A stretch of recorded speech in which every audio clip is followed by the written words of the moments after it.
Šis ir gāzes vats, tā caurule, ja? No turienes Tēriņa ielas mājas dabū šajā posmā ap Imulas ielas un Tēriņa ielas krustojumu dabū gāzi no tejienes.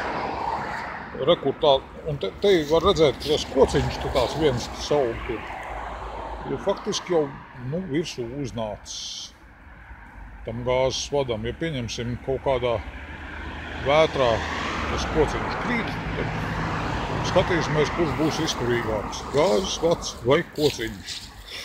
Un tad paiesim te tālāk uz otru pusi. Un te ir notikusi kaut kāda